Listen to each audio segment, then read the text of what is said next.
Okay, now in this lecture we are going to learn about the types of the malware, usage of malware, malware spreads, how can you protect your computer, symptoms of malware and anti-malware software. Malware software is created or used to disturb computer operation, gather sensitive information and gain access to private computers. It appears in the form of code, script, active content and other softwares. Malware is a general term used to refer to a variety of form of hostile, intrusive or annoying software. Many early infectious programs, including the first internet worm, were written as experiments of crime. Today, malware is used primarily to steal sensitive personal, financial, or business information for the benefits of others. However, malware is often used against individuals to gain personal information such as social security number, bank or credit card number, and so on. Over here we have the types of malware. Types of malware consist of viruses, worms, spareware and adware. These four types highlighted in blue are present in your book. Rest in black are also the types of viruses. You may go through them and you should so that you can have idea what different types of malware are in the environment and how they are affecting your computer while the computer user is unaware of it. Then we have the first type of malware, that is viruses. And viruses or computer virus is one of the same thing. Program is a piece of a code that is loaded onto your computer without your knowledge and runs against your wishes. Viruses can also replicate themselves. All computer viruses are man-made. Viruses copy themselves to other disks to spread to the other computers. They can merely annoying. They can be merely annoying or they can be vastly destructive to your files. Then we have the further types of viruses. Just for your knowledge, you can go through them and you can study them. It's not in your book, but for your easiness, I have mentioned the example of computer viruses also, that are as follows: macro virus, boot virus, logic bomb virus, directory virus and resident virus. Then we have the next type, that is the Trojan horses. A Trojan horse program has an appearance of having a useful and desired function. A Trojan horse neither replicates nor copies itself but causes damage or compromises the security of the computer. A Trojan horse must be sent by someone or carried by another program and may arrive in the form of a joke program or software of some sort. These are often used to capture your login and passwords.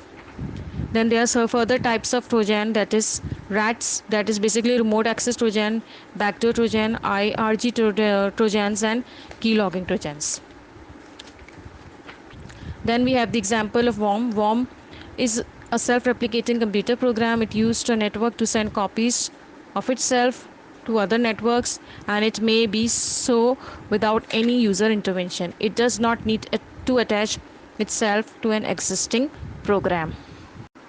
Then we have the next step, spyware. Spyware is a type of a malware installed on computers that connect information about users without their knowledge. The presence of spyware is typically hidden from the user and can be difficult to detect. Spyware programs lurks on your computer to steal information like your password and login information and other person identification information, and then send it off to someone's else computer.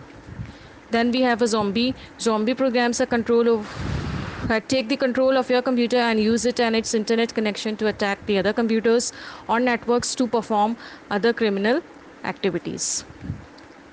There is another important type of malware, that is phishing, pronounced as phishing.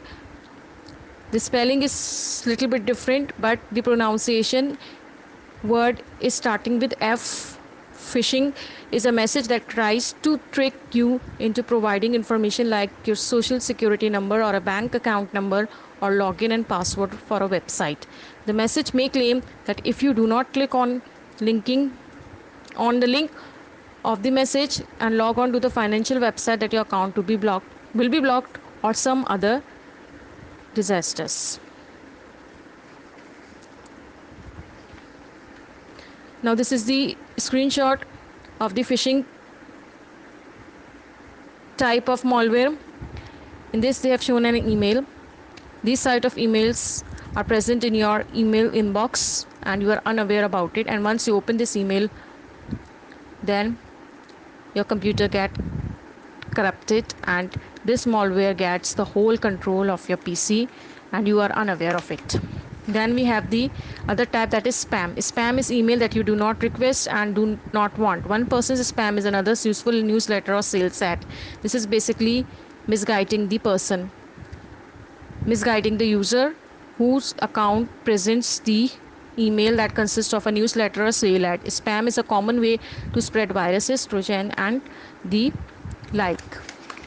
Then this next slide is the example of spam. You have so many emails in the inbox in the spam folder, and all these are misguiding emails, basically making you misguiding you in order, if you open any one of the email, your computer will be getting corrupted and you are unaware of it, and the whole control is gone through this type of malware spam, and this malware can do any sort of a damage that you are unaware of it. Then we have the next type, adware, short advertising support software, type of malware that automatically delivers advertisement. Common examples of adware include pop-up ads or websites and advertisement that are displayed on software. Oftentimes, software and application offer free versions that come bundled with the adware. This is the advertisement form of the software, where they have ads and user get misguided when these ads appear on the screen, and these ads are basically the malware that are in your computer and you are unaware of it. The next type is ransomware, a form of malware essentially holds computer system captive while demanding a ransom. Restrict user access to computer either by encrypting files or hard drive or logging down the system and displaying messages that are intended to force the user to pay the malware creator to remove the restriction and regain access to their computer.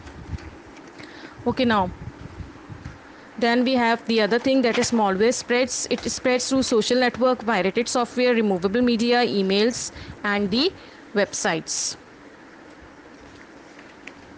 There are certain damages that are that happens in your computer because of these malware, that is data loss, account can be steal or theft. Then we have the botnets. Botnet is also a type of the damage that is usually done by the zombie malwares.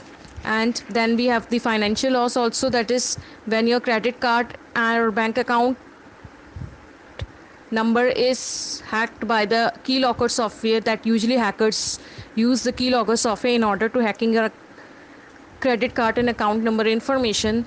The financial losses occurs. The next thing is, how can you protect your computer? Install protection software. Practice cautions when working while files are unknown or questionable resources. Do not open email if you do not recognize the sender. Download files only from reputable internet sites. Install firewall and scan your hard drives for viruses monthly. Then at last we have the symptoms: increased CPU usages, slow program computer or web browser speeds, problems connecting to networking, freezing and crashing, modifying or deleting files, program running, turning off or reconfiguring themselves. These are all the symptoms of the malware. Over here we have email messages being sent automatically and without user knowledge. A friend receives a strange email from you that you did not send. There seems to be a lot of network activity when you are not using the network. Means this is also the threat of the malware. This usually appears in your browser that you are using while you are connected to the internet. The available memory on your computer is lower than it should be. The programs or the files appears or disappear without your knowledge. File names are changed. So this is what all about the types of malware, their uses, and at the end we discuss the symptoms also.